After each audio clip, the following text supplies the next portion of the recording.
I actually could not believe this when I first read the headline and then I read the article, and apparently it's true. People are buying trash that was around MSG, during Taylor Swift and Travis Kelce's wedding for $25 a piece. They are literally buying pieces of garbage that someone has found a way to put in these little clear plastic containers as a memento or something like that. Okay, so the guy's name that's doing this is Justin Gignac, and he is selling things like cigarette butts, straws, and even a discarded ovulation test kit. Again, $25 a piece for Taylor Swift, Travis Kelce, MSG trash. People have lost their minds. And I mean, you can't even fault the guy because he claims that he's already sold more than 1,300, and these are 1 inch by 1 inch square pieces of trash.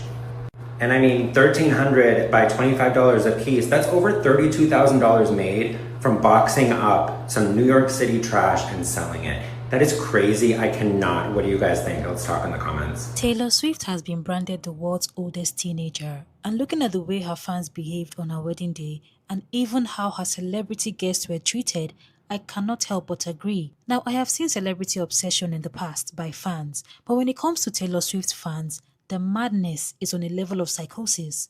Oh God, I wish you guys could taste it! For those of you who are not chronically online, Taylor Swift got married to Travis Kelce a few days ago on the 3rd of July in one of the most publicly private places in the world, the Madison Square Garden in New York. Now, even though she allegedly shut down 5 streets in order to have privacy for her wedding, I will leave the argument of whether or not this was a selfish move to you guys over in America to decide, because a lot of people are of the opinion that it was quite tone deaf for a billionaire celebrity to shut down the busy Madison Square Garden during the World Cup and July 4th celebrations.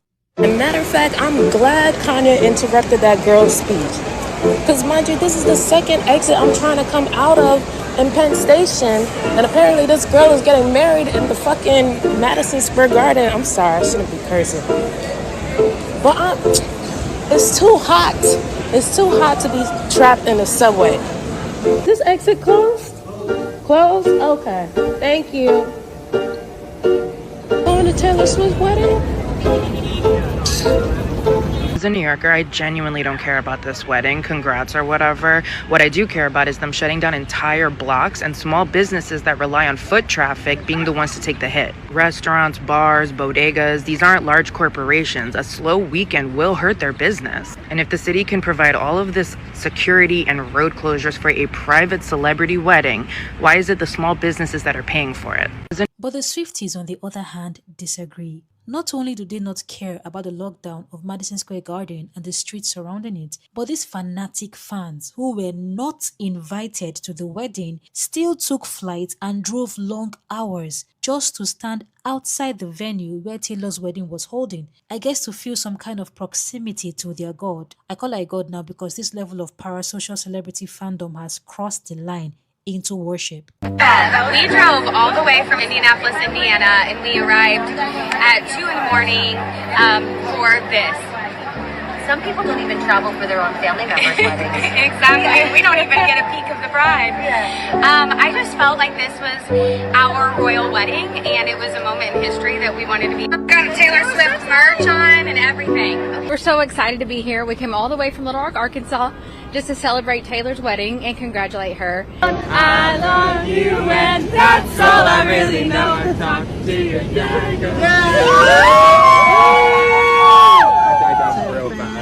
You know, I have lived for almost 3 decades in this world.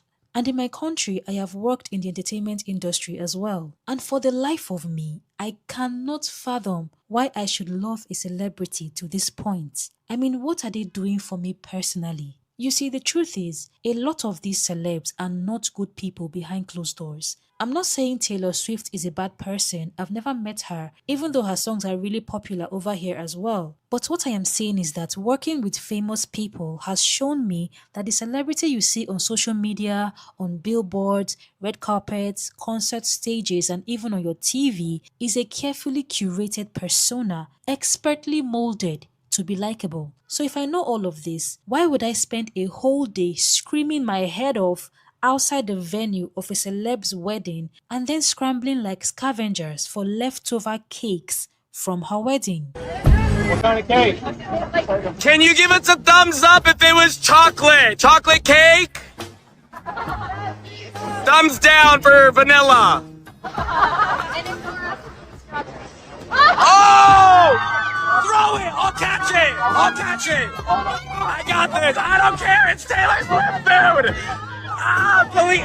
Officer, I deserve it, please! May I please have it, officer? Please? Oh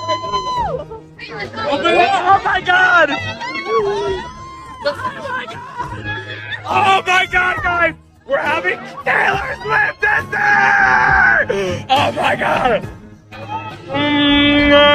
I'm so excited! Oh my god! It's so good! I wish you guys could taste it! It's giving let them eat cake, is it not? I mean, look at it. And it's also giving selective criticism. Because I really think that if this was Jeff Bezos or Elon Musk who pulled this stunt, Twitter would be on fire right now with people calling him out. And I am of the opinion that Taylor Swift absolutely knew what she was doing. I mean, you can't convince me that a wealthy celebrity with worldwide fame cannot have a private and intimate wedding if they truly wanted to. Anyone who looks at this without the blindness of celebrity worship can spot the duplicity in Taylor Swift's behavior. Because how do you claim that you want a private wedding, but you use a very famous venue in a very famous city, shut down 5 streets around that venue, announce the date of your wedding publicly and through billboards, invite about 1,000 guests, and do all of this strategically in the same moment where 2 major events are happening at the same time,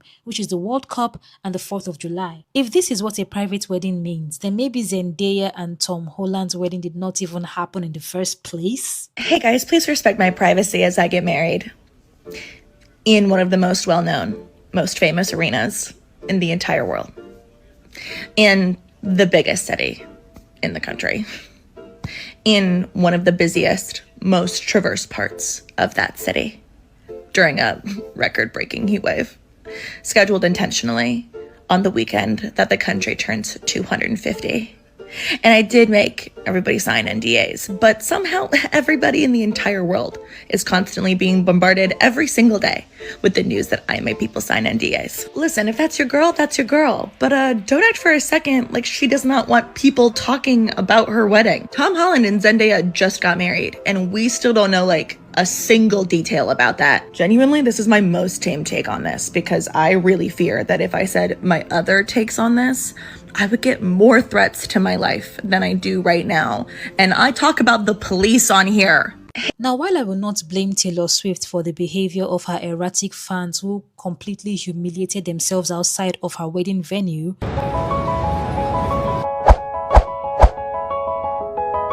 I wanted to come out and do the New York City Garbage Not Invited edition, obviously dressed for the occasion.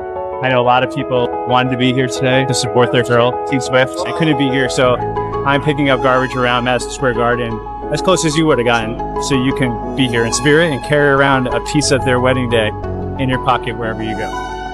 I can definitely raise an eyebrow at the report Daily Mail and TMZ are making about how the celebrity guests were also humiliated inside the wedding venue itself. Now, according to these reports, Taylor Swift and Travis Kelce ranked their wedding guests from A-list to D-list, from the most important, that is the people closest to the couple, to the least important, which is basically Celebrity District 12. Those who were in the D-list were instructed to arrive earlier, while those who were in the A-list were given the privilege of arriving closer to when the event actually started. Now, why she did this, I do not know.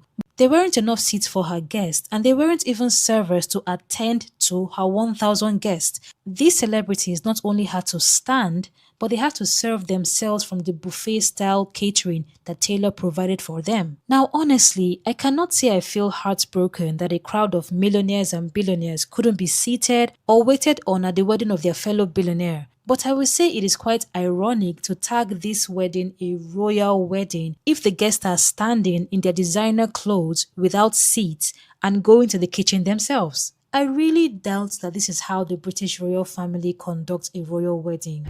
Last week I posted about the Taylor Swift wedding and 10,000 of you Swifties came after me. Well, now that it's over, I'm going to double down and say it was the most tacky, performative, entitled ridiculousness that I've ever seen in my life. First of all, if you have so much money, go rent a villa in Tuscany with the people that truly mean something to you. Not like a Lollapalooza of celebrities, all for, what are we promoting here? Your next album? Like, come on. And then July 4th weekend to clog up the streets and the infrastructure of New York City when it's already a busy weekend, where other people with their tax dollars are paying for the police to protect you and your so-called guests that are more like acquaintances.